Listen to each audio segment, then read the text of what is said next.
We have woken up. It is the beginning of day 3. And there are a few things that we could do. Quite a few quests. We also have this thought on deck. 1 hour, 29 minutes remaining until we learn the precarious world. A bunch of tasks that we still have to do. Here's the map. Here's some white checks. The mirror is right here. We could take a look at that again. I kind of doubt we'll be able to actually pass that, even though electrochemistry is rather powerful. Let's just remind ourselves what kind of checks were needed for the mirror right here. A mirror hangs on the bathroom wall. It's barely covered in steam anymore. It's your face in the mirror, adorned with the expression. It's remarkable that electrochemistry is at 7 and we have +2, yet it is still only 28%. Is there anything we have on us that could buff electrochemistry? Fingerless gloves could. I mean, usually we don't want to buff electrochemistry is the thing.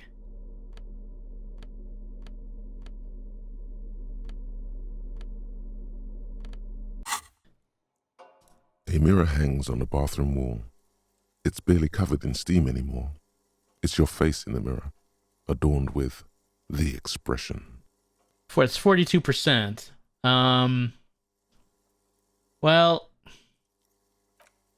but that's not what I wanted. Nope, we'll just let it be, maybe.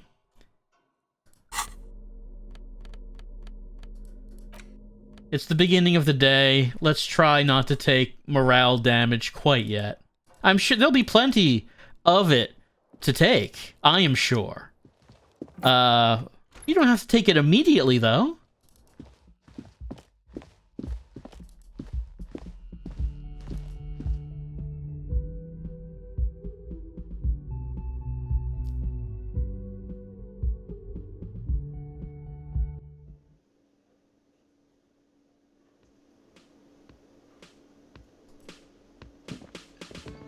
Morning, Kim. The woman in an RCM patrol officer's uniform winces as she notices you. What? There are other cops. I would really prefer not to talk to you right now. A patrol officer is the lowest rank in the RCM, below lieutenant and sergeant. Hold on, you're a patrol officer of the RCM? Yes, I am. I'm a cop too! I know. Here's the real deal. Kim is vouching for us. That's nice of him. I'm on a murder investigation. Are you the cavalry? I'm definitely not the cavalry. I'm not sure why he's describing her as horse-faced woman. Usually horse-faced would refer to, like, a long face. That doesn't really seem like what she looks like. Is everything all right? Why don't you want to talk to me? I don't know. I mean, why would I want to talk to you? Let's see. I'm a deeply flawed individual, but I bring joy to the world. Do you now? She asks, narrowing her eyes. After a moment, she shakes her head. Okay, fine. Let's talk. What did you want? You're the police, right? Cool. So am I. I don't know what to say. We get that a lot. Don't say anything, Judith. Man with sunglasses. That's some hair. Some, like, it's like blonde hair and a dark beard. It's like the Hulk Hogan look. Wait, is he police? Me? No. I'm just a man with sunglasses. I like wearing sunglasses inside. Sunglasses and a fucking wig. What are you, the police, doing here? I'm just looking out for... You? No one. I'm just a man with sunglasses, and you are... Policewoman. Yes, a policewoman who just wants to do her job. That's all. She says it quietly and looks away. So what precinct are you from? What precinct? She just sighs. Am I from? God, he doesn't know. fucking deranged lunatic. The sunglass-wearing man pushes through his teeth. How would you say that? Like, you keep your teeth clenched, and you're, like, pushing the breath through your teeth, like, fucking deranged. Kind of hard to talk like that. Okay, goodbye. Well, that was a productive conversation. But, I mean, I guess we're not the only cops in town anymore. They must have arrived this morning. Oh, hello, dear. There you are again. 72%, +1, less worried about husband, +1 has green ape pen. Okay, let's, do we have anything that can buff suggestion? This coat can. White satin shirt is minus.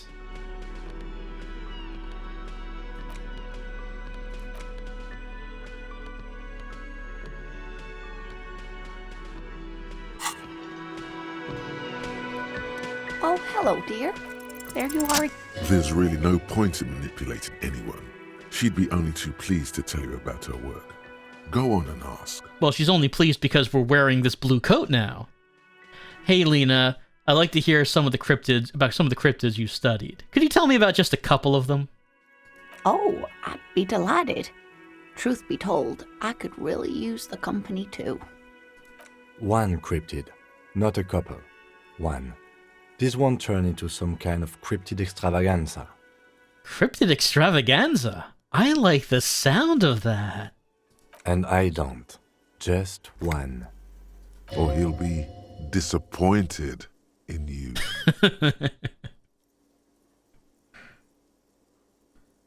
Is that a cryptid on the pen you gave me? Yes. It's the kind green ape. Half war story, half undiscovered species in the genus Homo.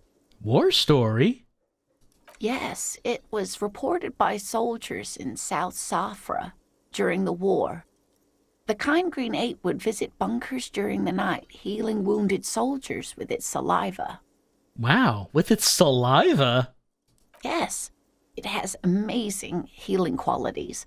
Some soldiers reported growing back limbs, regaining their sight. And there was something about an undiscovered subspecies of man? Indeed, there is. It's our closest relative among the cryptids. Same taxonomic family, different genus. Which is to say, the kind green ape is a species with which we share a common ancestor and that evolved parallel to our own. Just like your partners. Well, I'm pretty sure Kim is the same species as us. I mean, we met Measurehead, who possibly would think otherwise, but I don't think that's the case. The lieutenant looks at you, pleasantly surprised. Oh, no, I didn't mean to imply that Saelites are inferior to us in many ways.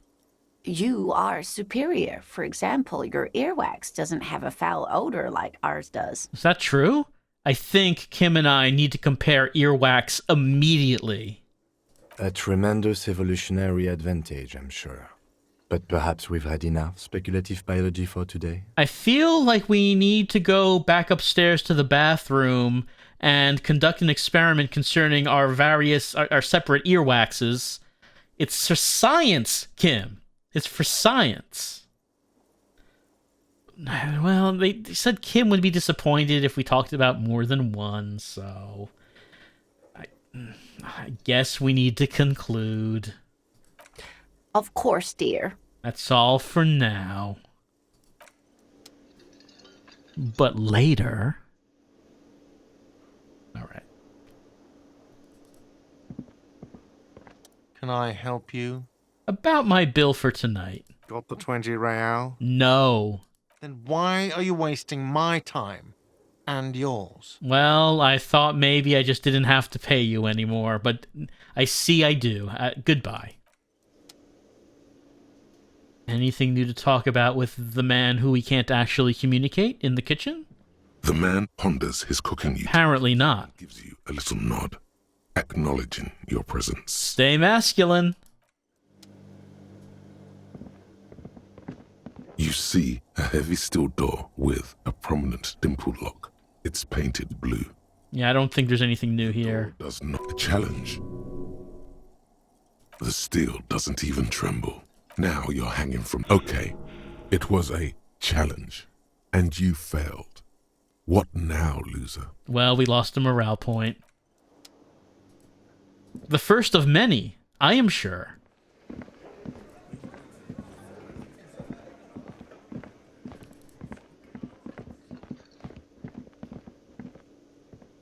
It's all about money, you know.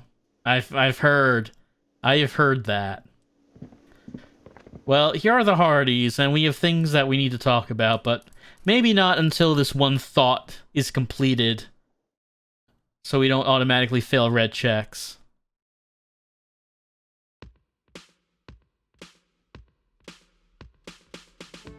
So other things we could try is we could go to the crime scene and try to examine that one like piece of wood that hurts our morale every time we do it. We could try that. You remember that? It's over here.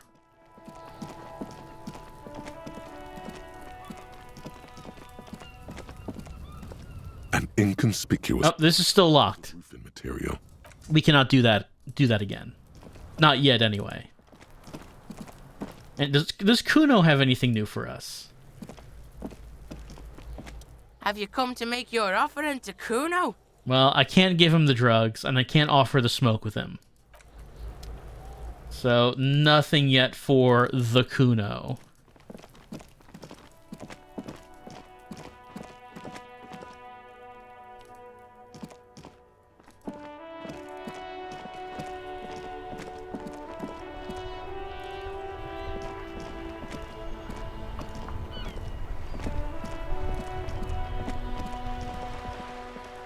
See if there's a particular check here that's available at this point.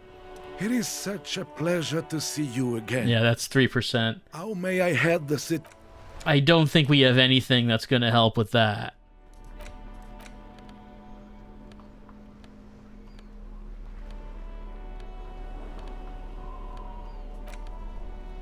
Yeah, we don't have anything that can buff rhetoric. Is rhetoric taking a negative buff? Doesn't seem like it.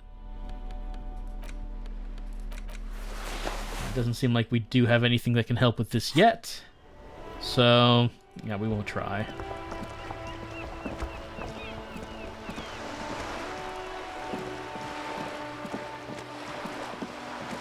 Oh, actually, one thing that we could do right now, talk to Joyce. Because we learned about the drug trade.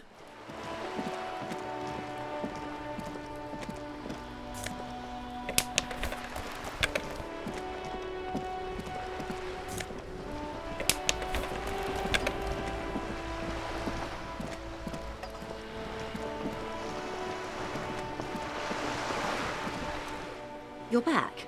Good. What can I help you with? I spoke with the lorryman at the roundabout. Yes, my eyes on the harbour have sent word to that effect. What have you discovered? What were these eyes located? It doesn't really matter, and I do apologise for the surveillance. Wild Pines can't afford to be blind at a time like this. In any case, it's a relief to know someone has looked into it. If I may ask, will there be an official investigation? I assume you discovered there is an operation. The lieutenant is about to interject. Cut him off. This decision should be yours. You know, if Kim doesn't usually try to interject, and when he does, it's probably for a good reason. Let's let him handle that. If there is an investigation, it will be part of an ongoing operation, subject to confidentiality. I am sure you understand. Of course, detectives. In any case, you've held up your end of our arrangement. I trust you with the rest. Now it's my turn. I wouldn't normally break protocol like this, but the situation demands it. If you don't solve this murder, I'm afraid we may have a bloodbath on our hands. The words bloodbath sound cold in her mouth. They taste of iron and strawberries. You said contain the situation? Yes. I'm afraid this strike may descend into a small-scale civil war, with possible consequences for all of Rivershoal West. Since you are sharing, ma'am, this is also the RCM's worst-case scenario. Then we're on the same page, as grim as it may be. I've already heard about a connection between the lynching and strike, but I need your testimony. I have an indirect role to play, I'm sad to say. My employer experienced a momentary lapse of faith in me. In that moment, they elected to deploy a private military contractor as an insurance measure. They called it my security detail. A momentary lapse of faith? They were dispatched after I relayed the union's initial offer. What, the bit about every worker a member of the board? Every worker... A member of the board. I tried to convince my employer it was simply a piece of rhetoric, or a joke. They did not appreciate the humor. She failed that suggestion check. Do you need a security detail? Absolutely not. These mercenaries are muscle, pure and simple. They are meant to intimidate the Union into surrendering. Who are they, exactly? Crenell, an Oranese military company. As far as I know, 3 arrived in Martinez. They report to me sporadically, but they do not answer to me. To be frank, our relationship is deteriorating. They wear ceramic armor, have semi-automatic weapons, and years of combat experience. They also have trauma and stressor disorder, and no idea how to conduct themselves in an urban civilian environment. So, what happened? The story is, one of them, the colonel, I don't know his real name, sexually assaulted a local woman while he was drunk and separated from his unit. This allowed some of the more militant Union members to subdue him. Yes, we met those members. He was taken out behind the whirling in rags and lynched last Sunday night. What then? Nothing. Mr. Clare refuses to let me into the harbour. I have not been able to discuss this matter with anyone there. The remaining 2 Crenell contractors carry out their orders, for now. Okay, so the other 2 are still in town? For now? It's a smokescreen. In secret, they are conducting an independent military tribunal into the lynching. Once this investigation is concluded, executions will follow. What is the nature of this so-called investigation? Whether to execute one, some, or all of the Union militants. It will be all of them. The decision is already made. I have to say, this is not disco. It is very far from disco. My only hope is that you provide a single, concrete suspect before the mercenaries indiscriminately pick theirs. Simply put, if you don't pin this on someone good and do it fast, they will identify and execute everyone present at the lynching. This in turn will force the Union to respond. They would have to project strength and power. The débardeurs have over 2,000 men. It will be 1,000 to 1. Have you ever seen a Hornet invade a beehive, Lieutenant? It's not pretty. These men work in tandem using semi and fully automatic firearms. Their armor is virtually impenetrable to muzzle-loaded weapons, even yours. Most Union workers don't have guns at all. As I said, a bloodbath. Maybe a good bloodletting is just what Martinez needs. Half-light, please. Houses drenched in red, blood gushing down Rue de Saint-Cispar. The whole place mopped with a giant red rag. Fresh bullet holes for all the old buildings. Shudder. It will not be a pretty sight. It's a pretty bleak scenario you're describing. Many bleak scenarios have already come true. Nameless, badgeless detective of the citizens' militia. All we can do is keep the rest from going the same way. One single concrete suspect delivered into civil court, and I may be able to defuse this situation. All right. Well, I wonder, does the Union know about this situation? Does Evrart know that the remaining 2 mercenaries are planning this at the moment? Because, I mean, if he does know, it seems like it would be in his interest to perhaps work with us. I mean, the Hardy boys are already admitting it to us. Like, I don't know, maybe Everard is throwing them under the bus. Maybe the Hardies don't know about the whole execution thing that's going to happen. But then there's still the question about why are they taking credit for killing the guy if the guy was already dead by a gunshot previously. What can you tell me about Crenell? Not much. Their public resume is relatively good, as far as private military contractors go. I believe they were once called Downwell. They boast a long list of clients: Saint-Baptiste, Welchman Lorenz, Eendracht. A warning sign, however. The operations concerned all take place in third or fourth world countries. Guarding facilities, escort missions and such. Meaning they're used to operating in war zones. Yes. All the good conflict corridors, Supramundi, Yesut, the Seminese Islands, countries that don't have a good record reporting atrocious military conduct on their soil. All right. Anything else you got on them? Sadly, no. Before this happened, I had little interest in them. Now that I do, I don't have the resources. If you still have access to the ICP's database, you could run a better background check than I ever could. It may take some time, though. Do you know a lot about the inner workings of the RCM and the ICP, ma'am? In my line of work, it pays to do your research.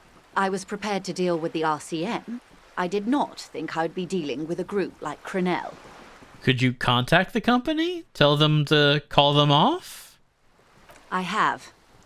And they will.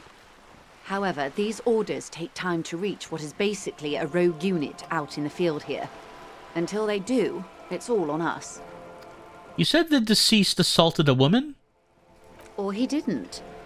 This is information passed on to me from some teenagers loitering around the canal. I cannot testify by it. Who did the passing on, then? The remaining contractors. Their tribunal. It's what they believe. And what did the teens by the canal say? That the man was killed because he assaulted a local woman. I've asked around a bit. This seems to be the accepted story around Martinez. Yeah, and that is what the Hardies told us. The lieutenant consults his notebook, his eyebrows knitted in concentration. Odd. We haven't heard any reports about an assault in connection with the lynching. Where did it take place? And when? Last Sunday night, at the Whirling in Rags, the hostel by the gates. Supposedly, the colonel was drunk, maybe on narcotics too. Either way, he's alleged to have sexually assaulted a woman. Sometime later, a group of dock workers got their hands on him. And who was the woman? That's a good question, officer. I don't have the slightest idea. As I said, it's a rumor about a rumor. In any case, it's what the colonel's remaining colleagues believe. You'll meet her soon enough, you feel. This colonel, the one who was hanged, did you know him? If you mean did I see him alive, yes. But I did not know him. His name was... Lely. His service name, a nom de guerre, most likely. He wouldn't divulge his full name. Only one of them did. A bad sign if there ever was one. Well, tell me about the others first. One is a man. Corty, they call him. A nickname as well. The other a woman, Phyllis DePaul. Corty is the gunner, I believe. DePaul is a radio operator. What would you say was his eye color, the deceased's? She closes her eyes, trying to picture the man's face, then shakes her head. I can't remember. There's a pang of regret to her voice. That's all right, ma'am. Anything else? Nationality? What would you say was his age? He was 40. Or 50. It's hard to say which. He had a combat injury on his lower jaw. It made it difficult to estimate his age, or gauge his facial expressions. Indeed. This matches the dental reconstruction we saw on the body. What else? Nationality? Accent? He was, Occidental, I think. Light brown hair, a mixed accent. Oranese. Or Messinian, maybe. His injury gave him an accent all his own. In a way, it was humanizing. He had to learn to speak through it. Through the injury. That's all I know, I guess. I only met him once. Must be hard to force your face to move in a new fashion. If you continue like this, you'll have an aneurysm. Then you'll have to. Where are the remaining 2 mercs now? They've gone to ground, as it were. I don't recommend seeking them out. For one, they're almost certainly armed to the teeth. They don't have the same respect for the Revachol citizens' militia as I do. To put it bluntly, they think you're vigilantes. Ghetto savages. It will not be a fruitful meeting. Vigilantes. You're a professional officer of the only legitimate authority in Revachol. You should show those meatheads exactly how savage you really are. Well, I mean, physical confrontations, we're sort of half and half on that so far. Vigilantes, the RCM gets its authority from the Coalition. Where does theirs come from? Somehow, I doubt that lecturing them on the legitimate use of force will persuade them to stand down. We still need to know where they are. You're likely to run into them eventually. When that happens, I'll be in a better position to mediate if I don't appear involved. A red check. Wow, I mean, even at Logic 0, that would have been better odds than I would have expected. +1, clothes didn't fit right. Oh, Scab Leader. Scab Leader built like brick. So we're saying that the Scab Leader is one of the mercenaries? Okay. We'll steer clear for the moment. That's wise. Our goal is to avert catastrophe. Besides, you're likely to encounter them sooner or later. How much time do we have? Until the executions start? Truthfully, I don't know. It depends on their progress identifying the members of the lynch mob, and their impatience. They don't report their progress to you? Not on this matter. I'm afraid they consider this a personal initiative. There's a brief silence. Seagulls squawk over the bay. It's a matter of days, not weeks. Well, that's enough for now. I am sorry to have been the bearer of bad news. If there is anything else I can help you with, please ask. Well, we do have the photo of the corpse. Can you tell me about these tattoos? Of course. Excuse my hesitation before. She reaches over the guard wire and takes the photo, holds it in her hand. For about half a minute, in silence. It was taken with a trigette not long ago. This is the man's upper body. There were no more markings on his hands or legs. Stay quiet. Observe the woman's expression. Her mouth is relaxed. The accordion lines near her mouth vanish. The pearls of her eyes move slowly on the photo's surface. What do you think? Sorry. I was trying to see if I can read the web of interdependencies between these points. The stars. She points to one on the photo paper. I can't. But that's how you read this story. The points themselves don't have letters, numbers, anything. Their size, location on the body, and distance from each other tells you what they represent. Like stars in the sky. Close. Port cities. This is an Oronese map of the waterways, a sailor's tattoo worn by wayfarers of the Dolorian century. Over 300 years ago, the sailors would mark their bodies to map their travels. What's the use of such a map? The sailor's soul would use it to fly back home if they should die abroad. This is a sort of contraption to be reeled back in by. The silver cord, they would call it. Where is he now? I've spoken to him. For now, the soul is fastened inside his corpse.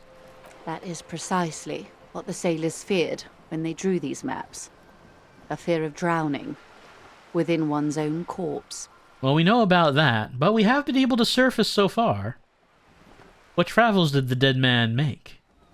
Quite a few. Vredefort, the Oronese capital, traditionally stands on the right shoulder. He started somewhere near here, I think. What next? Then he made his way to the Pretto Grande, through what I think must be the Stutz Canal, an artificial channel through the Occident. From the Pretto, he sailed to the Insulindic Ocean, First Yosemite's islands, then this. She points to his heart. Revachol. Those are the two constants. Vredefort on the shoulder, and Revachol in the heart. They started the tradition of these maps right after the discovery of Insulinde, at the dawn of the Inter-Islary Age. You said you can't read it. I can't. This man was no sailor, and these are no ports. I can understand geographic fragments, but not their meaning. Who could tell me more? His platoon members? The other contractors, though I do not suggest you go and show them that picture. This man was their friend and comrade. It is a little morbid. That's all for the tattoos. Thank you for your help. Is there anything else I can help you with? Seems not.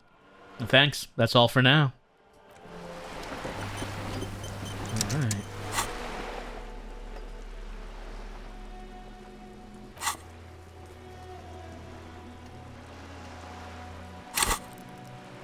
We did get a skill point. Let's just take a look at this. 37 minutes remaining on the precarious world. I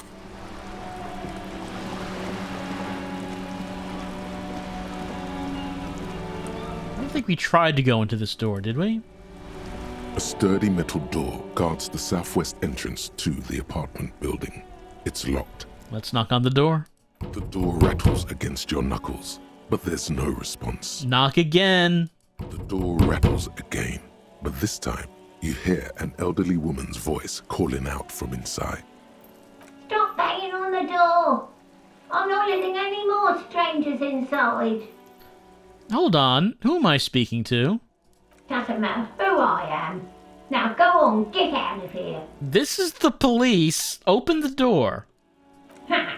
The police? Everyone knows the police don't come round here. Please, let me inside. It's cold out here.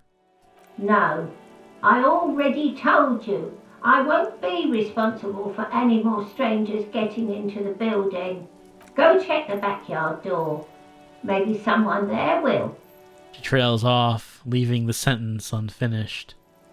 Kim, tell her we're real policemen. Madame, I assure you, we are real police officers. The lieutenant repeats dutifully. There is no reply. Just faint, sweeping sounds inside. Okay.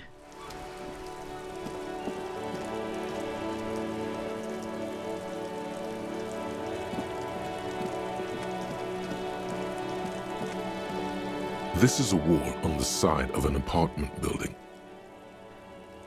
Wow, yeah. Conceptualization is so low. And that this is +2 even. I mean, it's extremely low, but I don't think anything we have... white satin shirt does increase conceptualization.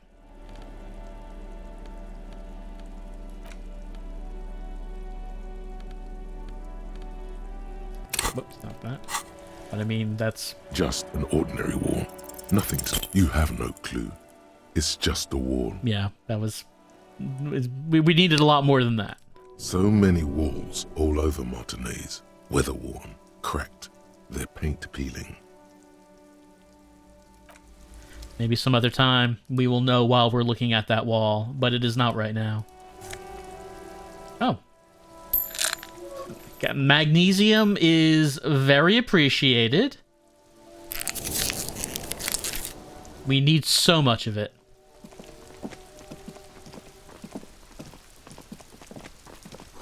A garden hose. This won't be of use until the snow melts.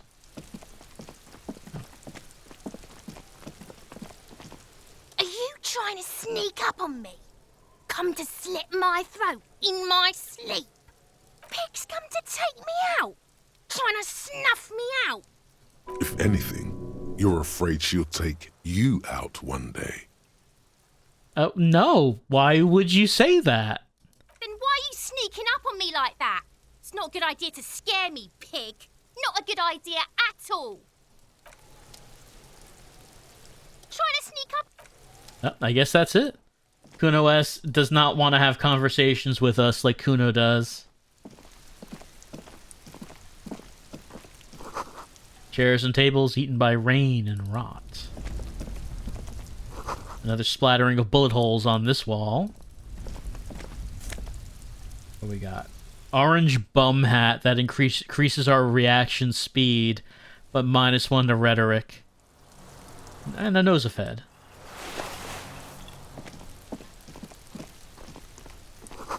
Barrels are half full of rainwater. Oh, what's that? The spread pattern of these bullet holes makes your chest ache. Your breath grows heavier. Examine them closer. You peer into the faded marks in the stone. They peer back like an endless row of tiny black holes. Sweat starts trickling down your brow. Your chest feels tight looking at them. It's closing in, caving in, ever tighter. Your breathing grows even heavier. You okay there? Yeah. I'm fine. You were looking pale there for a second. What are you looking at? What's with all these bullet holes? I've been seeing a lot of them around. Remnants from the revolution. These are over half a century old. So no crime has happened here. Perhaps a crime of a sort ages ago. But no, these do not warrant an investigation. Okay, but what can you tell me about the revolution? Not much. I don't have a fresh perspective on it. Should we go? I suppose. Doesn't seem like we're gonna learn anything. A balcony with a view to the yard and the hanging. Can I see that orb from here? It's been a week and now they show up? Yep. You see a young man on a balcony nursing a cigarette. His eyes have been following you for a while. Not looking for any trouble, officer. No trouble from me. I just want to know what's going on here. I don't want to be seen talking to the gendarmerie if that's okay. I just want to finish my cigarette. It's the god of cigarettes and youth. Ask him if he's got anything to spare. Hold on. Can I have a cigarette? Apologies, but this is my last one. He takes another drag and shivers. The god himself has denied you absolution. I need absolution! Absolution? I don't know that brand, but I'm pretty sure you can get Astras at the Frit. Can't you just, like, toss that one down? You know, the one that you're halfway done smoking? I'm not sure that's a good idea. Shut up and throw, kid! I'm not throwing anything. There's no way you'd catch that cigarette anyway. You're right, hand-eye coordination. You're very low, it's true. What, really? Yes, really. Don't even try. You'll just embarrass yourself. You're right. It was obviously a bad idea. Forget I said anything. As you wish. So, the gendarmerie really needs to talk to you, cigarette or no. Is it really that important? He asks you, adjusting his shirt. Like a nervous cat, he keeps stealing looks at the neighboring windows. All right, but make it quick. Once I finish this cigarette, I have to run. By God, this young man has the body of a decathlete. His lithe form was practically made for vaulting over the high bar. Wow, Physical Instrument is very impressed. He usually isn't that impressed. Son, do you train? Occasionally. Why? Are you on the track team? No. I just like to look good. I get it. Nothing wrong with looking good. He gives you a honeyed smile before shaking off the cigarette ash. Can you tell me your name? My name? My name is Martin Martinez. Martin Martinez? Good local name. Let's go with that. Yeah, it's probably his name. Rhetoric is very good at this. Looks like you've got a good view of the Whirling's backyard, Martin. Can you tell me anything about the hanging? I can tell that you finally got him down. Thank you. It was quite a disturbing sight, even by Martinez standards. What were you doing last Sunday? Oh. You already asked me that, didn't you? I'm pretty sure I didn't. The conversation has not lasted that long. No, not you. Some more muscular type. I'm very muscular. And when did you speak to this more muscular gentleman? The lieutenant takes out his little blue notebook and writes something down. Last week? I don't know. Look. He looks around the courtyard again. Old patio chairs and dead houseplants litter the scene. You didn't answer the question. What were you doing last Sunday? I had a friend over. What kind of a friend? It was my Sunday friend. A Sunday friend? How intriguing. Makes sense. Friends are nice on Sunday. You don't have to work. You can just spend time with pals, watching rugby and drinking beer. Yeah, I mean, I guess there are some friends that you'll only see on Sunday. Sure. What's your friend's real name? Did he see something? He doesn't reply, gesturing no with his cigarette. In the neighboring windows, you can see faint reflections of his silhouette, all from different angles. Someone hides behind a curtain. Those windows have eyes, and those eyes are watching, spying on you three. Yeah, I guess that's not just paranoia. Joyce did say she had people watching us, and we don't know who they were, so we could be watched by anyone, really. All right, we'll talk later. No. We won't. He takes one last drag of the cigarette before stubbing it out on the balcony. Now, if you'll excuse me, I really need to get going. Well, but that's not something we can do. Let him go. Good luck with the investigation. Still, we're pretty good at talking to people even though they don't want us to talk to them, so I feel that he's not going to get his way. We'll find a way to talk to him. He's gone. We should run after him, see where he went. No point in running. Tenements like these often have multiple exits. If he doesn't want to talk to us, then he'll know how to hide himself. So we just give up? He could be a witness. Him or his Sunday friend. Either way, we need to look into that muscular type who's asking about our case. Yeah, since we were, up until this morning, we were the only two cops here. So, who was asking about the case? There has to be a way of getting inside the building. Let's go check out the door near the pier again. Once we found a way in, we can ask around for his apartment. Great, let's do that.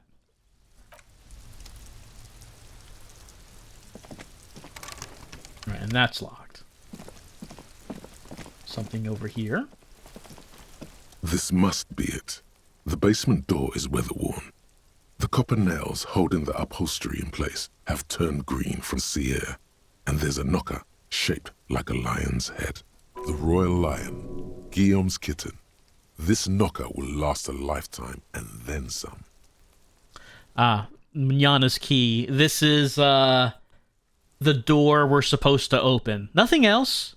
Just open it to send a message. Let's press our ear against the door. The leather upholstery is worn and rough against your jaw. You don't hear any movement. In fact, it's oddly silent in the yard around you. No birds chirp. Let's use the key. You try to be as silent as you can. It takes a bit of rattling of the handle to loosen the bolt. Finally, the door unlocks with a small clack. Thoughts race through your head. Good job. Let's go now. I'm sure there's nothing interesting in there. Only curiosity could account for stepping over that threshold. Maybe there's treasure in there. A white alligator. A fountain of quicksilver. As you hold the open door, you can feel the air moving. A little draft. A whistle. Well, I mean, we don't have to go in there. But, I mean, we're investigating Everard, and Everard wanted us to open this door, so it's probably for our benefit to know what's inside. For the investigation, you understand.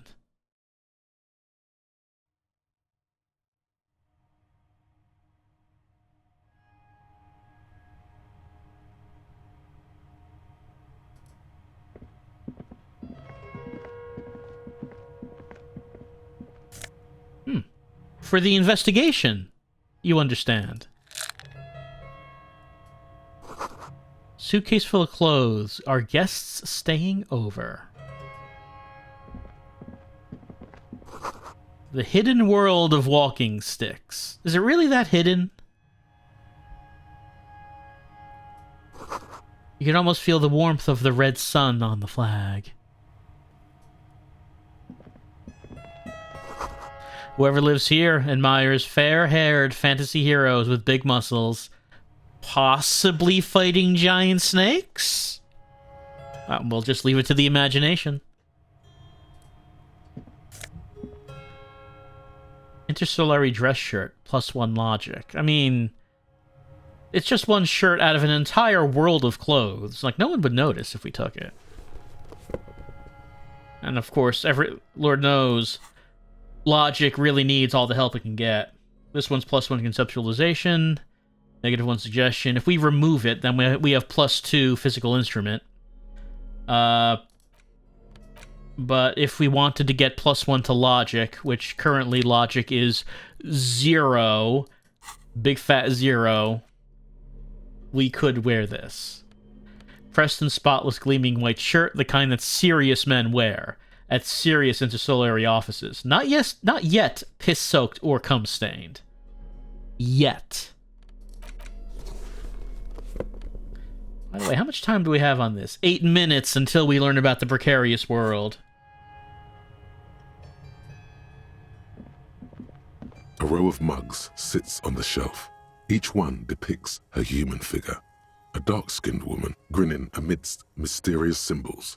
A broad-shouldered man shoveling potatoes, and others. A series of mugs depicting caricatures of people, you say? Let's tap on the mugs. A little ring. Though cheerful, the images on the ceramic make you vaguely uncomfortable. The images betray a lack of interest in human beings. They are merely unflattering caricatures. What do I mean, uncomfortable? The owner of these mugs doesn't like people of other ethnicities very much. I have no opinion on that. Well, typical asshole, I guess. This person is unhappy. The lieutenant picks up one of the mugs, then puts it back down with a look of disdain. I'm beginning to feel better about breaking into this man's apartment. Well, let's whip it out and compare. Yes, your broken mug friend would feel very much at home here. The same humor, the same mocking lines. There's the missing tin soldier. Whoever lives here might have used the Whirling's container to dump his trash. And now they've drawn the ire of the Union. The plot thickens, as they say. Perhaps you should break into apartments more often. Well, physical instrument is high. I mean, we could probably do it. Do you really think it's the same person who put the dead man's clothes in the trash? Who knows? I'm not expecting too much from this clothes in the trash lead either way. It might turn out to be some random local matter, but still, a nice coincidence. Move on from the mugs. Well, what does this mean? Even if we know who threw away the mug, does it mean that the person threw away the clothes, or this is still interactable? A row of mugs sits. And why is it that this person is in Everart's sights? Everart said a weasel lives here, so what does that mean?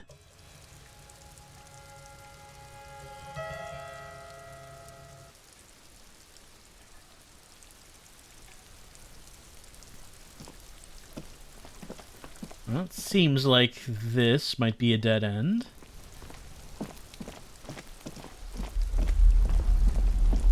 Kim did suggest trying the door by the docks again for that apartment building. But that cleaning lady really does not want to let us in.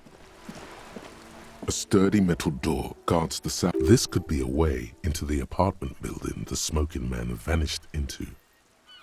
Visual calculus actually succeeded at a roll. I mean, trivial, but still. Hey, are you there? I've checked the backyard, but I couldn't get in that way. Good. We had enough problems with bums and drunks and thieves loitering in the hallway. You have no business here. Ooh, 92%. +1, Kim is here. +1, Kim confirmed your officers. Yes, our support is solely from Kim. 92%, let's try it. You're well versed in the kind of threatening legalese that implies criminal liability, but in fact has no meaning whatsoever. Yeah, threatening legalese, let's do it. Ma'am, your non-compliance is hindering a police matter. I may be forced to refer you for potential prosecution. I know my rights, and don't you mom me, boy. The voice snaps back. Miss, would it help if we offer to show you our badges? Badge. Singular. Hold your horses. You hear the click of a night latch before the lady on the other side gets caught in a coughing spasm. I don't care about your stinking badge. Just come in. She manages to say with a wheeze. All right. We authority'd our way inside.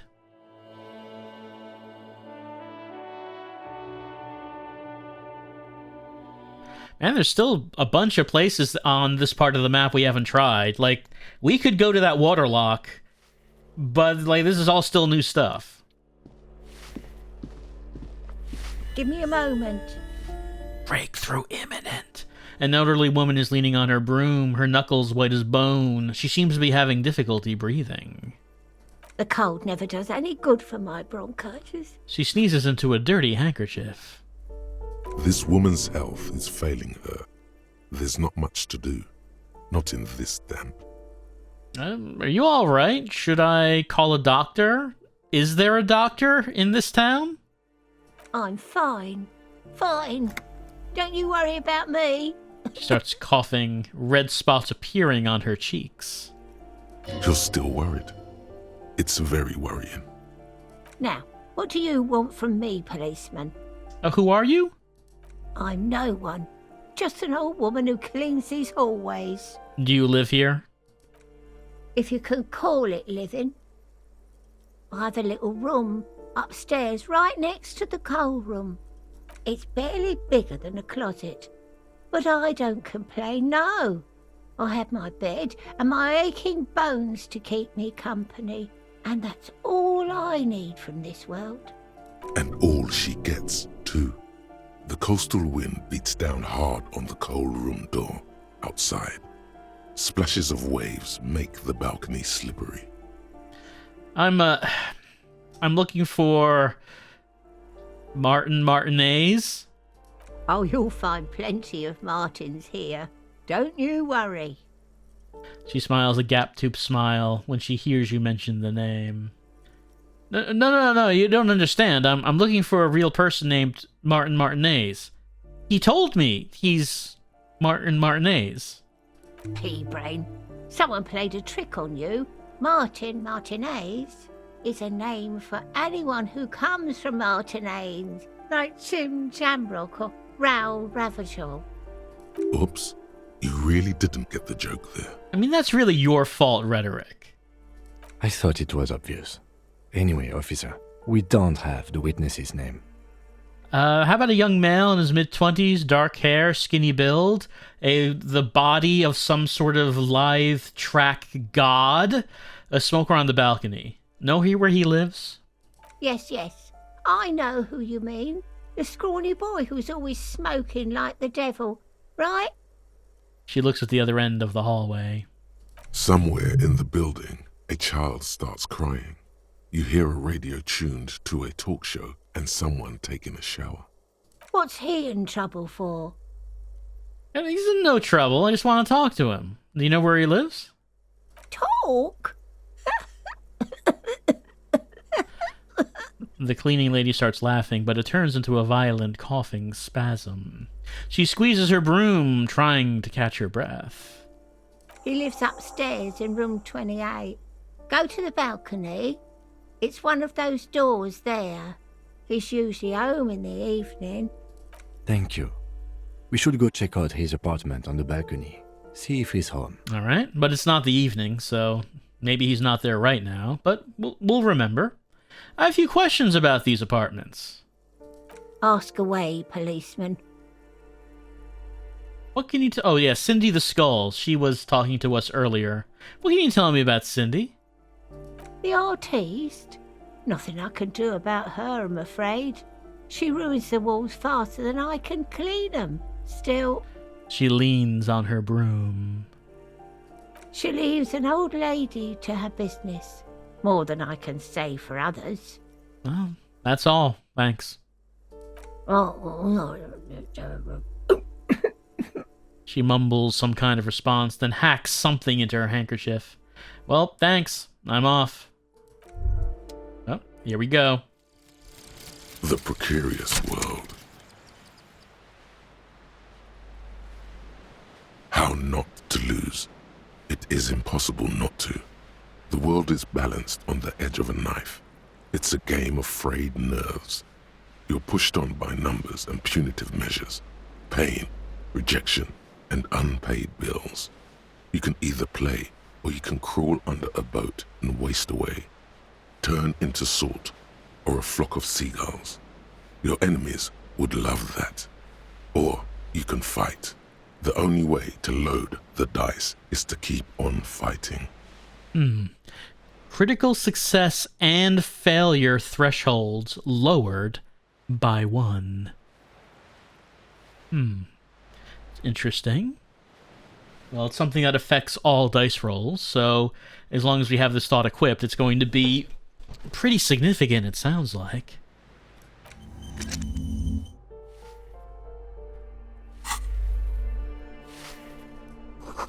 The graffito says, a firing squad for the rich.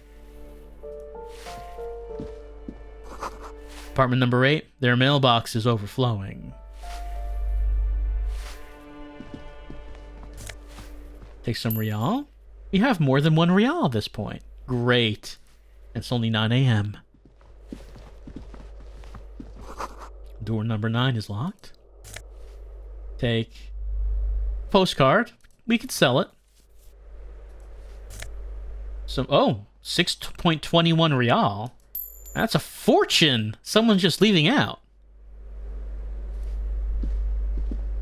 You hear someone walking around inside, rearranging the furniture. The number on the panel says 10. Let's knock. The walking stops abruptly, but no one comes to the door. You can feel tension on the other side. Knock again. A poor communard, from the looks of it. The room is barely bigger than a closet. I don't think that's the voice clip that was supposed to play. Sounded like we already opened the door. This time the steps come closer. Who is this? Demands a female voice, wary and tense. This is the police. Open up.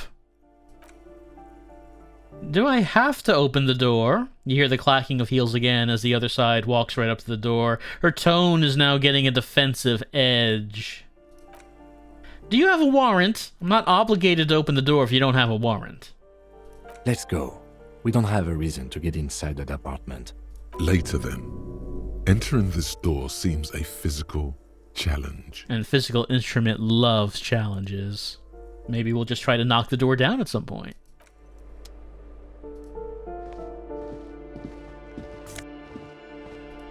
A little bit more real. It all helps.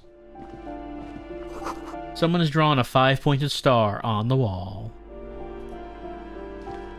This door has been closed with a padlock. A chalk-drawn number on the board says number 11. Examine the padlock. It's a solid lump of metal, but the shackle is deeply corroded. A solid pair of chain cutters would make short work of it. Better whip out those cutters. You won't get very far otherwise. Yep, let's equip that.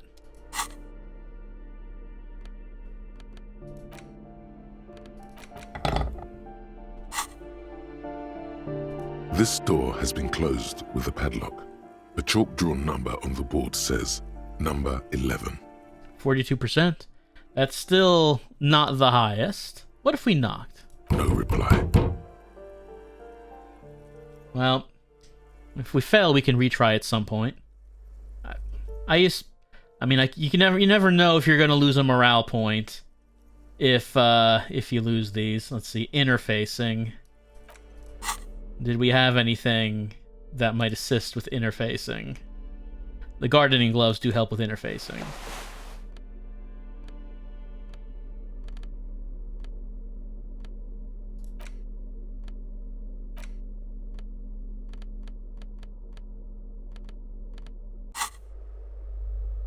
This door has been closed with a It's at 58% now. drawn number on the board says Oops. number 11. But you know, we do have some skill points that we could use. 72%. Let's try it. What are you doing? Lost some morale. You're trying to cut the body of the lock with the chain cutters, and it's really not working. I believe it's the shackle you mean. Double damage. Lieutenant points to the corroded loop with a gloved finger. He's just trying to help. Don't take it bad. Relax. These chain cutters are broken, Kim. Perhaps you should give it another go. Well, Kim is encouraging us, so our chances are higher. Let's try it. The shackle Thank you. like a twig, and the lock falls to the floor with a little thud. It should be possible to enter now. After you, detective. Why does everything hurt our feelings so much?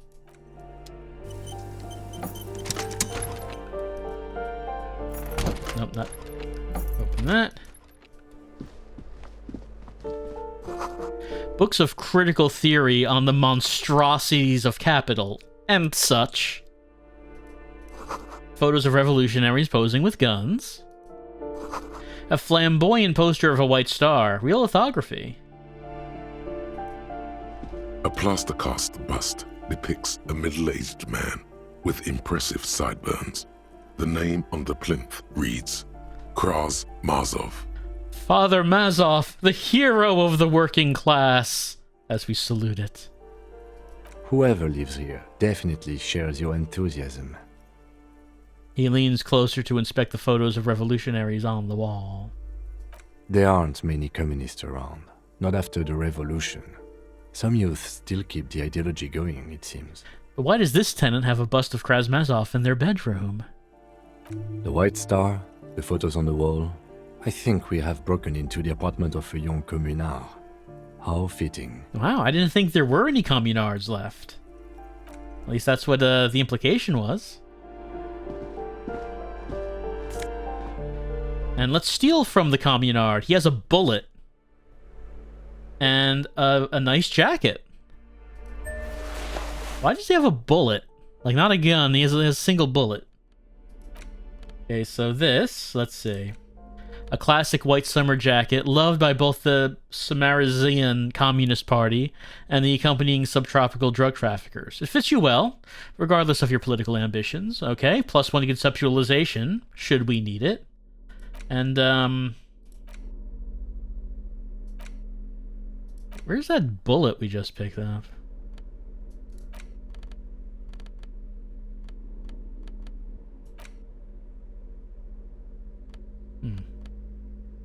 That's the fractured bullet. That's odd. Am I just not seeing it?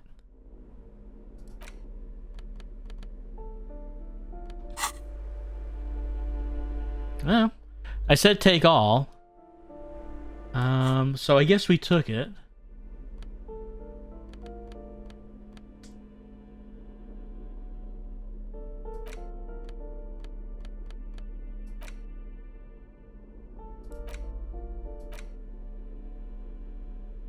Oh, okay.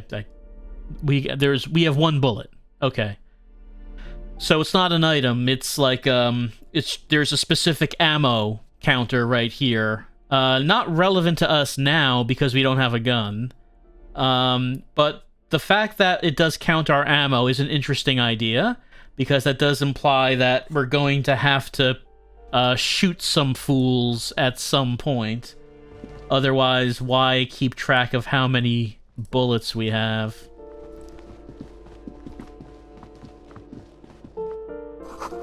This box is filled with cleaning chemicals. Smells of laundry detergent.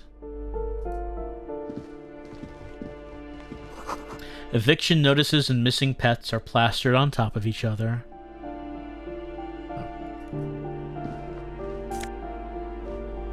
Flip-up glasses. Ooh, flip-up sunglasses.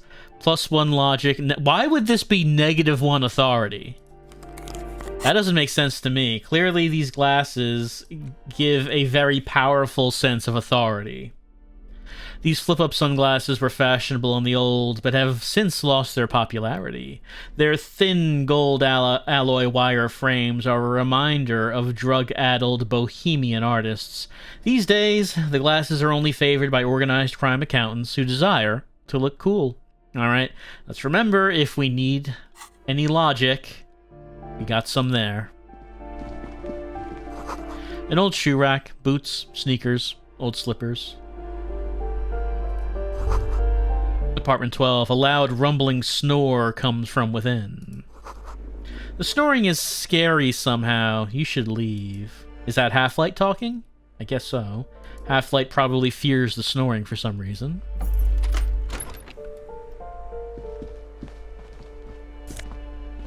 Got magnesium, thank you. And Commodore Red. This is one of the things we got drunk on before the game started. It gives us +1 physique and -1 morale, should we need it. Speaking of which, let's, well, I mean, not that, but the magnesium. The shower curtains are covered in some sort of slime. It's not what you want to hear when you walk into the bathroom. What's that? Where did that slime come from? Here's some real. Are they slimy? No comment on that.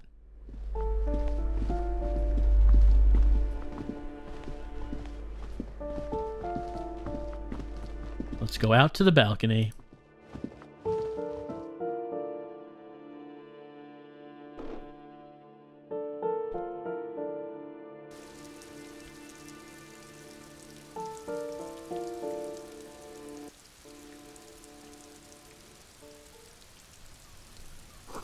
The breaker box is full of cigarette butts and electric wires. Cigarette butts do not go in the breaker box, Martin Martinez. Don't put them in there.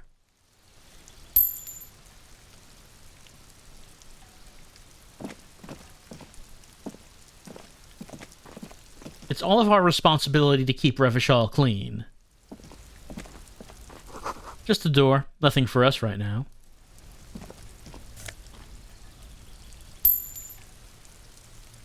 Wow, we have 8.75 real already.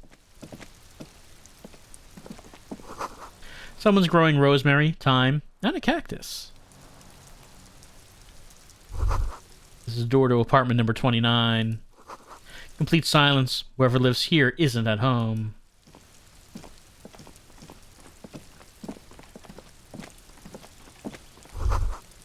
Apartment 30. Voices within, singing along to some buoyant dance track. This door is made of metal and appears to be reinforced. Someone here really values their security. Number 28.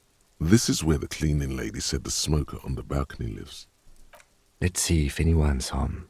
Knock on the door. No one answers. Looks like the young man we are looking for isn't home.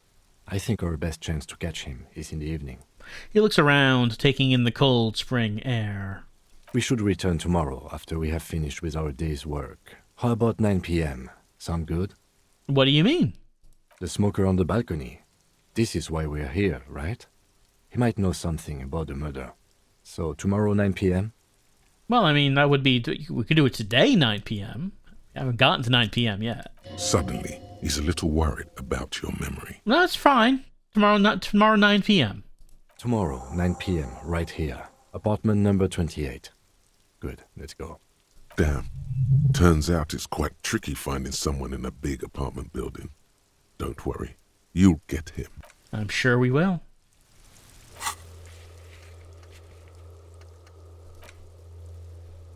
Sometime after 2100 to see if anyone is home.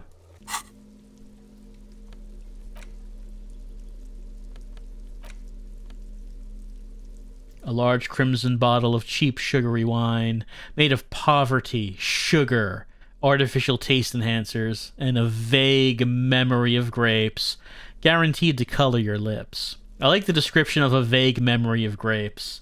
Like, at some point in its history, there was something that was like a grape that was used to make this, but that's long in the past now. Long in the past now.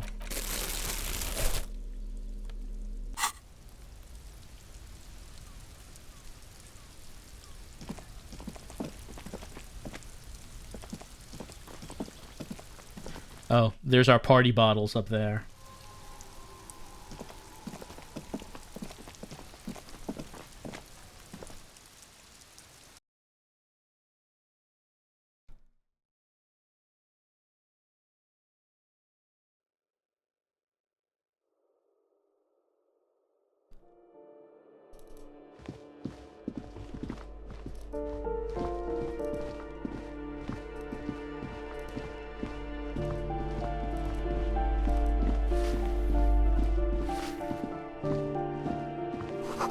A note reads, foreclosed by Martinez Realty Associates.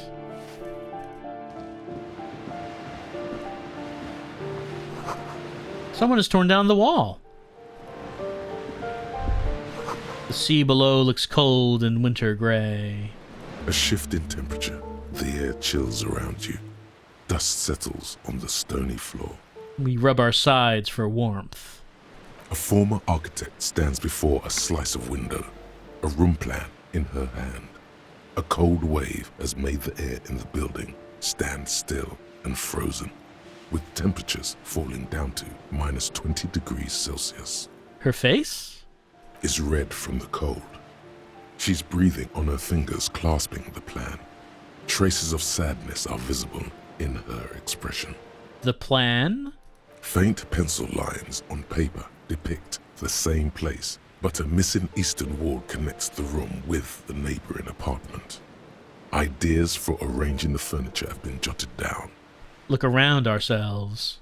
It's clean and empty, with new tapestry embellishing the walls. A standard HB graphite pencil has fallen off a three-legged stool in the middle of the room. Shiver. Ah, yes, plans that didn't go quite well. Like, whoever built this probably had some, grand design, and look how this building turned out. An old grocery list on the table. And checks. And we got, let's see, Nosafed, and a little bit of money. Just a little bit.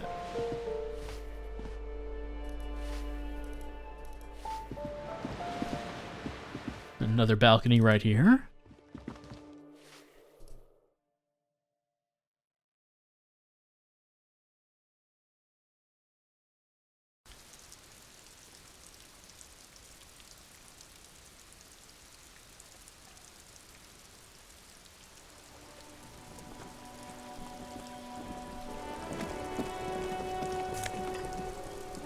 Just a little bit of tear. Just a little bit.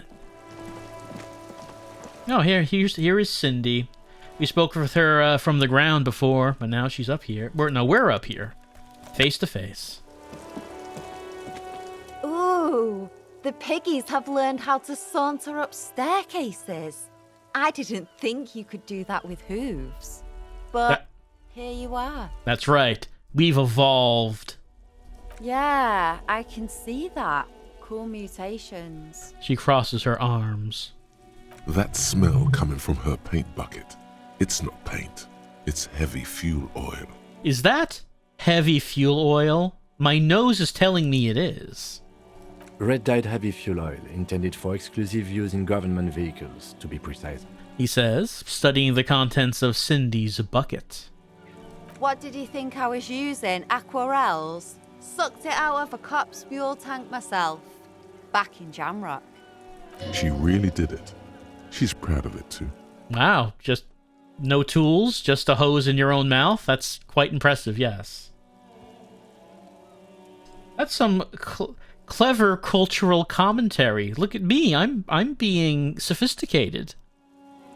You ain't seen nothing yet, Piggy Boo. Nothing new, I guess. Catch you later, Cindy. I would like to ask her if she bought my gun. Because she seems like she's the only one who really would fit the description that was given, but the option has not come up.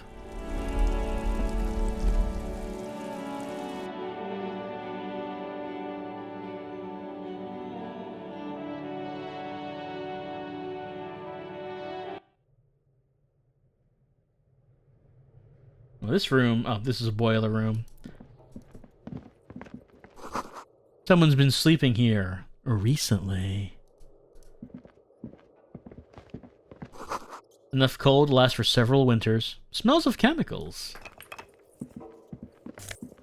And we got Pour le Homme Laborer Jeans. +1 electrochemistry, -1 reaction speed. Well, if we have a reason to boost electrochemistry, now we have another point for it. And some money.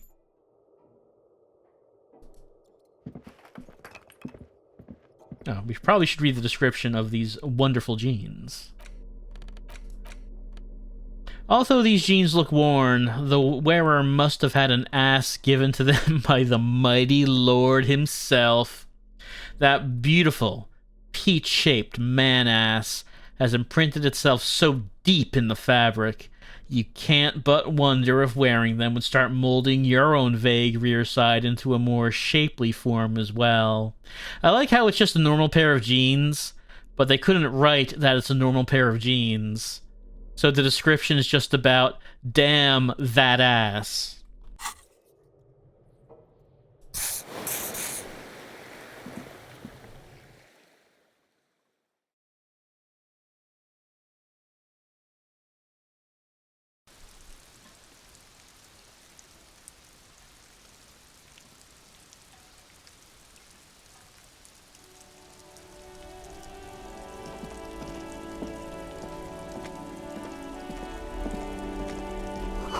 The door is locked. We can't get in. And some more money. Above, tarps flap in the wind. Forgotten hammers and nails rust.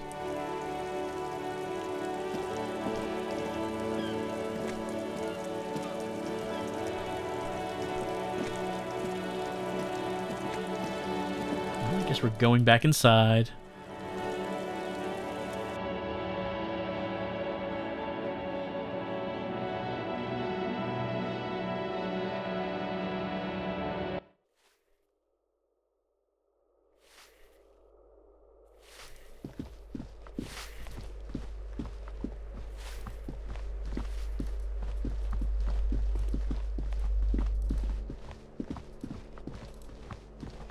And we try. I don't think we went down this exit.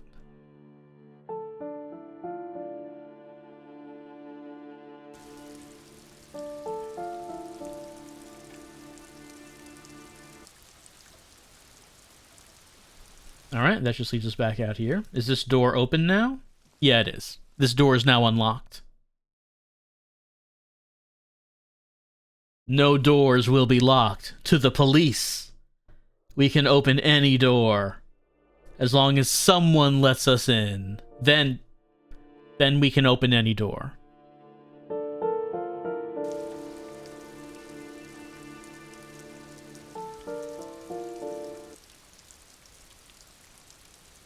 Alright. Well, we've investigated this area.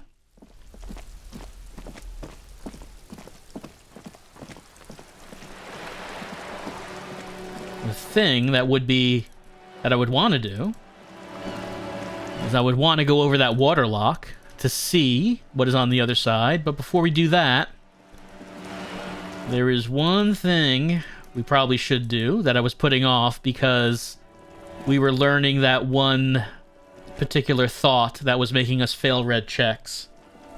Before we go across this lock, I think we need to have an important conversation.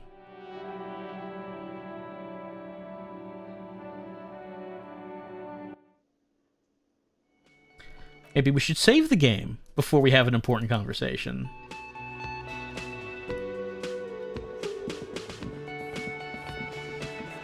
I've got nothing to say to you. Why are you... Let's see.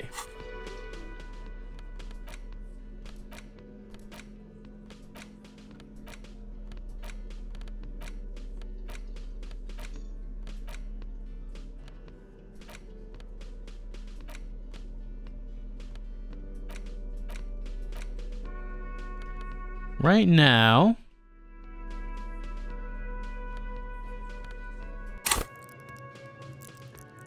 Authority is at 4. But we can put a point in that. It's at 5 now. I was looking at our clothes to see if any of them did anything to authority.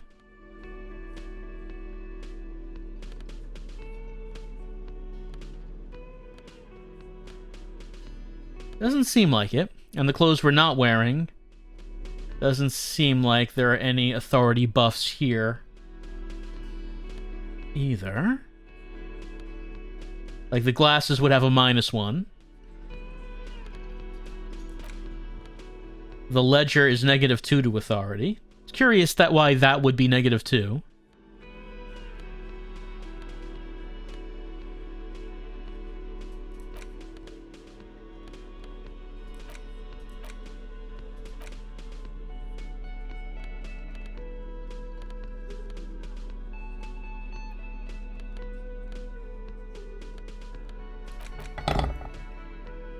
I mean, I would think a pry bar should, you know, give us like a powerful sense that, you know, we're here to mean business. It doesn't, but I feel like it should.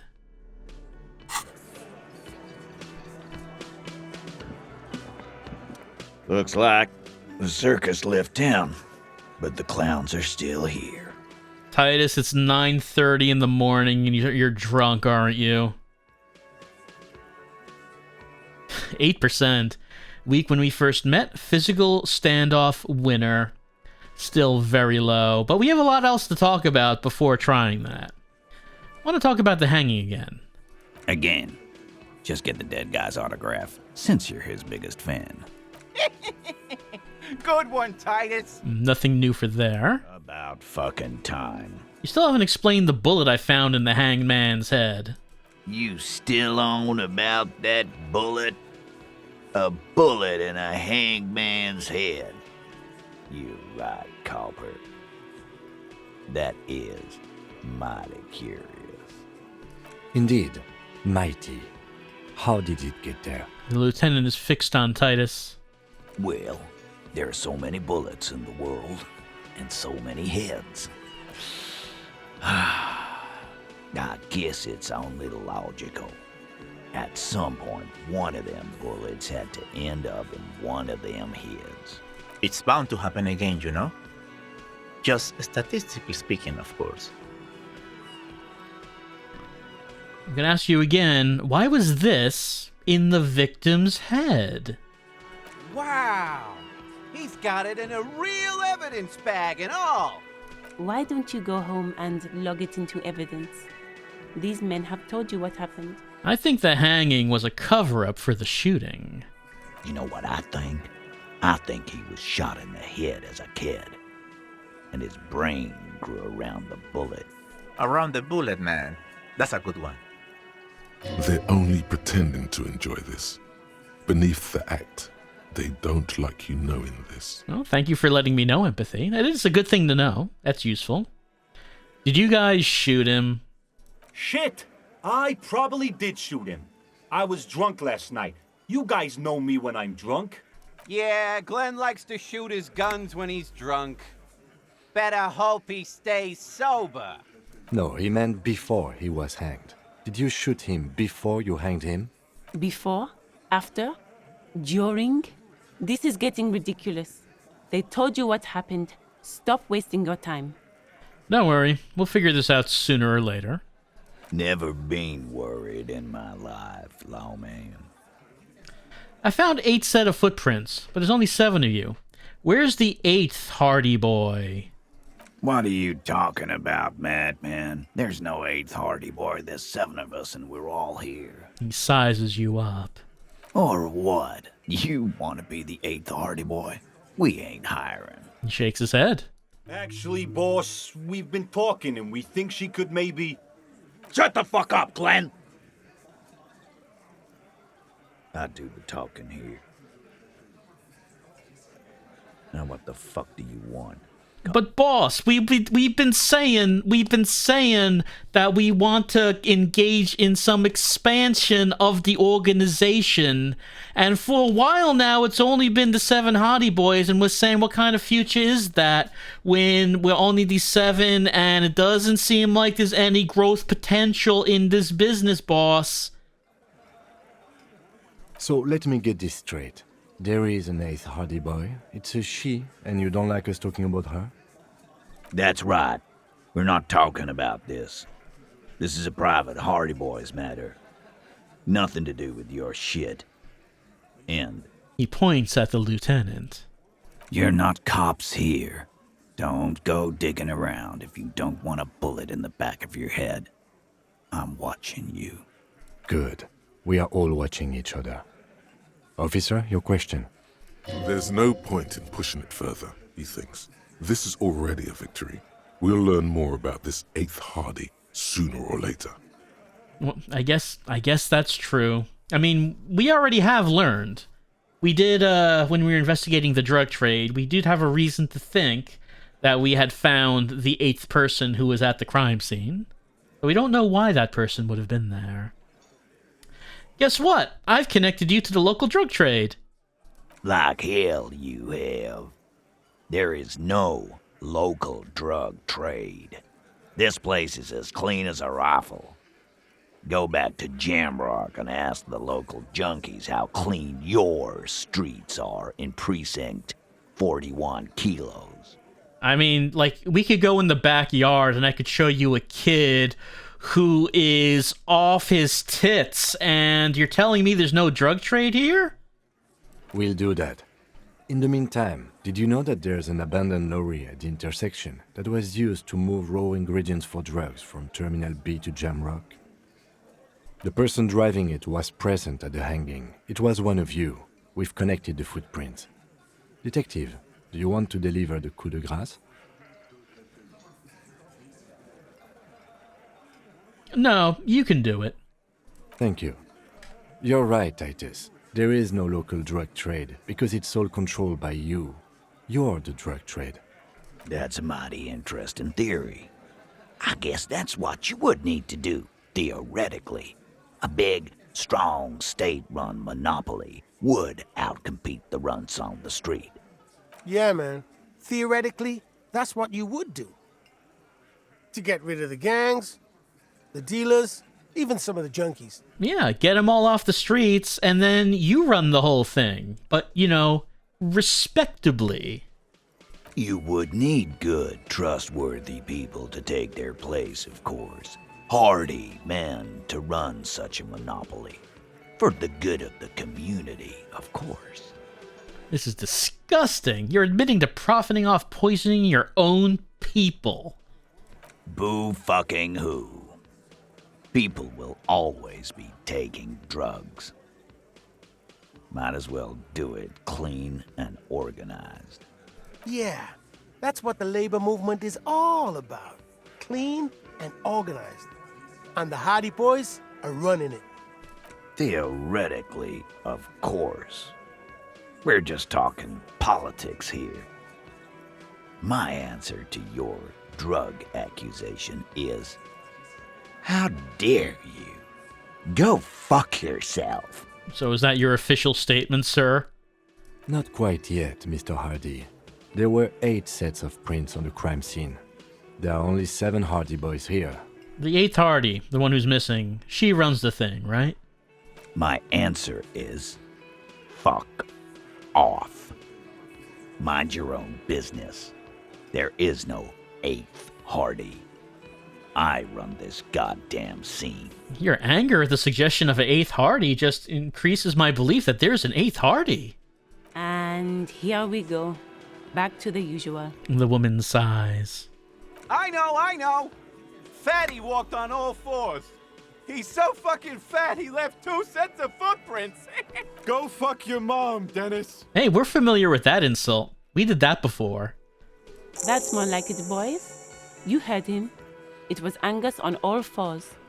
Anything else you need to know? Wow, that increased a lot. Because we confronted about drug trade, strain reaction to bullet, discussed 8th Hardie. Well, let's bring up this. I talked to Joyce. The merc you hanged. His friends are coming for you. Yeah. By friends, you mean his squad mates from Crenell? Yeah, I do mean them. Wouldn't want to beat up his grandma. They're snickering in the room, even though I'm not really sure what the joke was. Nervous snickering. There's a rush of adrenaline present. Yeah, they're forming some kind of tribunal, and they're coming for you. This is what happens if you take the law into your own hands. Other people start doing it too. Let them come. The Hardy boys are right fucking here. You heard the man. Right here. We're armed. We got the whole district behind us, and Glenn. Glenn is fucking crazy. Oh, well, if he's crazy, I guess that wraps up the whole thing. Like, those mercenaries don't stand a chance. Glenn's here! Yeah. A well-oiled murder machine. He punches Blondie on the shoulder. The mood is on the rise. They're feeling confident, ready to punch out the whole merc platoon. The mercenaries are armed with automatic weapons. We got weapons of our own. We got Ister 50s, Zeelagers. Glenn's got a knock cannon at home. Will they pierce ceramic armor? I guess we're gonna see, aren't we? See what? That they don't? Yeah. Like you've been up against ceramic armor. He takes a sip of beer to bide his time, then tries to get the last word in. You haven't even seen the whole suit, right? I've seen the whole fucking thing, and it didn't make him immortal. We have not seen the whole thing, it's true. This Crenell's bad news. You know that, right? So are the local gangs. The fucking Barmy Army. And the Madre scum. You've been out there. Seen any around? Yeah. Where are they now, huh? Sent back to Madre in an airtight cargo crate. These people are trained military professionals. Special forces, as you said. They're not a gang or Barmy army. No, they're not. They're uncoordinated and drunk. We know more about them than you think. Joyce said they've gone rogue. Nobody is controlling them. Big fucking surprise. They hire psycho scum, arm them to the teeth, and let them loose in the city. What do you think is gonna happen? He's really prepped himself up for this. He has to keep the fear in check. Okay. What do you mean, okay?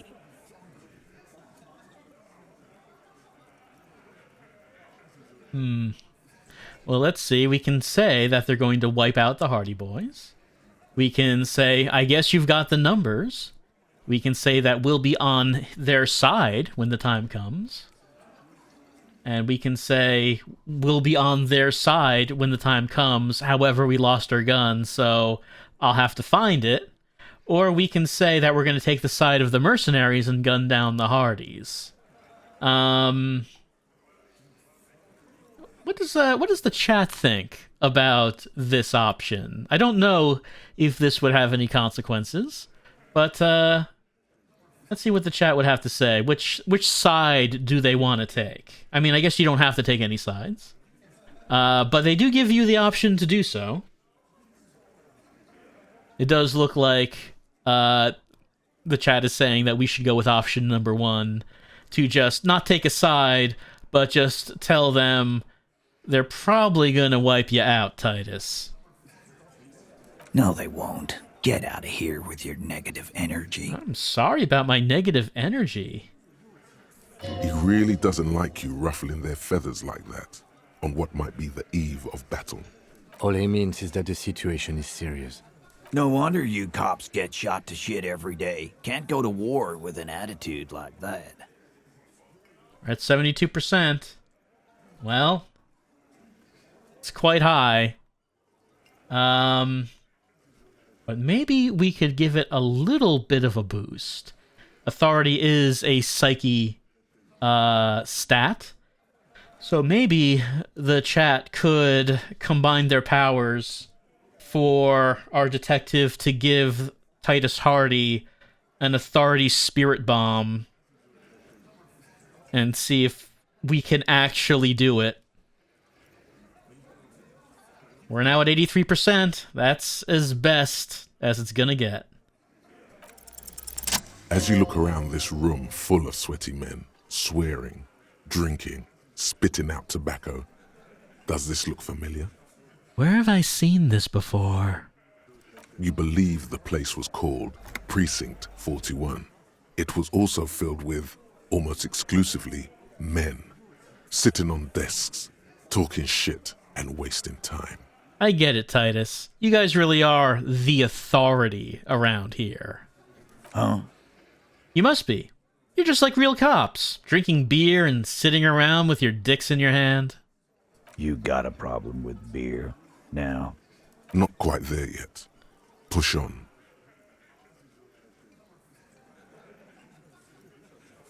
No. I'm drunk on the job, too. I don't give a shit. Just like you guys. Speak for yourself, buddy. We've been giving a shit for 10 years. Martinez was a dump before we put this outfit together. They don't know, man. They weren't here. We had 3 shootings a week, kids dead, fucking graffito everywhere. You cops haven't shown up since the 30s. Congratulations on the graffito removal. All I see is you sitting around talking about Monica's titties while there's a rape victim. So what? What do you want from me? We took care of that fuck. He picks the beer back up. Don't let him drink that. One more push. Quick. It's not about who did it. It's about the victim. She needs help. Titus? He looks at her. She stops mid-sentence. That's it. You got him. He's going to give it up, but on his terms. You wanna help her, cop? Fine. I'm gonna let you help her, but you treat her with respect. If you don't, if you question her, harass her,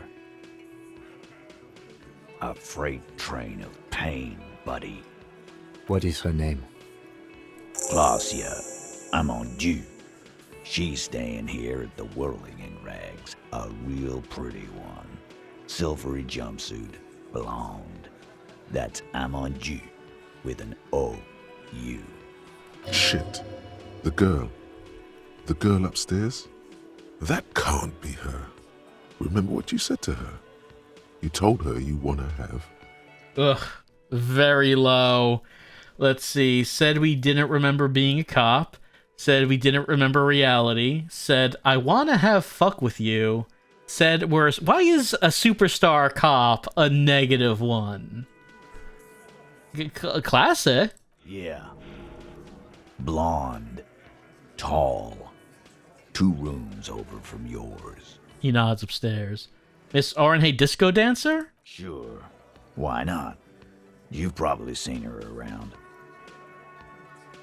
He nods upstairs. Well, I guess we have to roll it. You inexplicably add cool after the victim's name, with your eyes bulging like some wild beast. Your fingers are fidgeting and sweat starts forming on your brow as Titus looks at you oddly. Yes, cool. I don't understand what's so cool here. Nothing. We just have a few more questions. Then we'll be on our way. So, what was her relationship with the mercenary? Relationship? There was no fucking relationship. He raped her. That's their relationship. It was like that karaoke incident all over again. Or like some of the other girls he was harassing. Okay, enough. All of this is irrelevant to your stated investigation. It's probably true. When was that rape, anyway? He did it before we killed him. He's not gonna do it again. So what does it matter? It would help if we establish a timeline. All right. 2 weeks, maybe? I don't know. He turns to Glenn. Here you go, boss. The tall blonde throws him a can. Titus cracks it open. So, what's your relationship with her? I know her. He looks around and an uncommon silence fills the room. How well do you know her? Well enough, Copper. We party. She's been here for a few months. So she's not from around here? You mean Revachol? Nah. Our Miss Aranye disco dancer is an immigrant or a drifter of some sort. Been staying over here over the winter.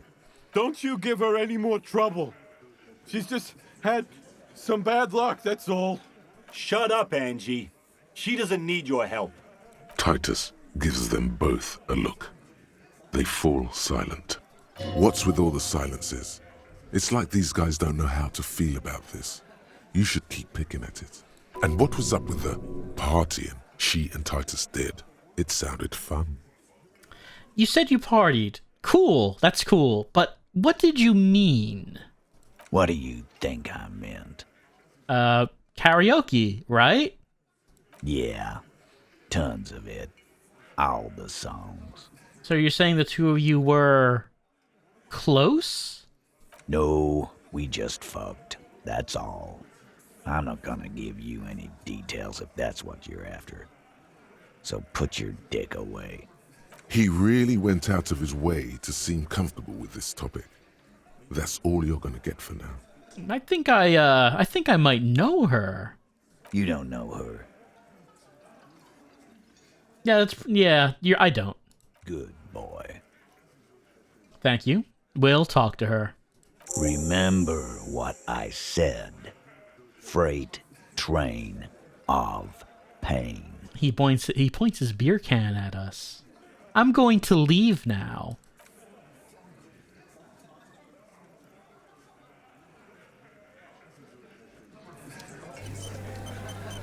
All right. Oh, Kim has something to say. Officer, what was that? You mean the sweating and the fidgeting when he mentioned her name? Yes. And the sort of the quivering jello thing with the eye? Yes. I think I know the woman. The victim? Is there something I should know before we talk to her? I didn't rape her. What you're saying is, you raped her? Ice is forming on the inside of your chest cavity. Cold sweat trickles down your neck. No, that's the opposite of what I said. Then, don't ever say that again. There's a pause. What else? I met her in the hallway after I woke up. Understood. You were not in good shape on Monday. She knows I didn't remember being a cop. Okay, that's manageable. I tried to hit on her. Understood. She said I'm going to have to interrogate her later, and it's going to suck for me. It is. This would have been good to know before. Okay. Anything else? No, let's move on. We'll be alright, officer. This is nothing. You feel fortified by his assurance. It's going to be alright. Hey, we got a morale point back after all that. Alright, well, let's take a look at this. Speak to the assault victim. Go upstairs, knock on door number 3 to talk to the supposed victim of the hanged man. She is what you have to say. Okay, well, I thought we were going to go to the waterlock, but it seems like that's not the case. It seems like what we're actually going to be doing is we're finally going to be questioning, how do they pronounce it? Classier? Something like that? We've been seeing her on the roof of the Whirling in Rags for a while now, but we didn't know actually how to talk to her. But now that we have actually passed the godly authority check, we are now able to do that, I guess. So, we're going to take a break, and as we continue on, we will interrogate her and just see what happened with the mercenary. And it feels like it should be a pretty big part of the investigation, you'd think. Seems like it's building up to that. Will we actually pass the waterlock today? Hard to say, because it turns out there's a bunch of stuff to do back here where we've been as we continue on with Disco Elysium.